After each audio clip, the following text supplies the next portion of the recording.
నీవు ఈ యోర్దానును దాటకూడదు. నువ్వు దాటే అవకాశమే లేదు.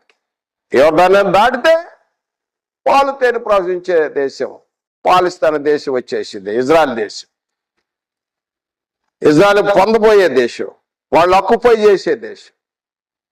ఆ దేశానికి, కనాను దేశం చేరబోతున్నారు. అప్పుడు మోషే ఎంత బాధపడతాడు చూడండి, ఎంత బాధపడ్డాడో.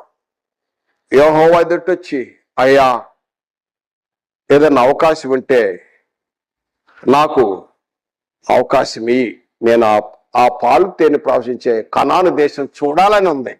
మోషే నేను చెప్పాను, ఇక చాలు, స్టాప్ ఇట్. మాటి మాటికి ఎత్తొద్ది, ఇక స్టాప్ ఇట్. మరలా రిక్వెస్ట్ చేయద్దు, ఇక ఆపేసే అన్నాడు. మాటి మాటికి మాట్లాడొద్దాను. మళ్ళా చదువుతాను చూడండి, దేవుడైన యెహోవా ఏమన్నాడు, మరి యెహోవా నాతో ఇట్లా, నేను చాలును, ఇకను ఈ సంగతిని గూర్చి నాతో మాట్లాడవద్దు.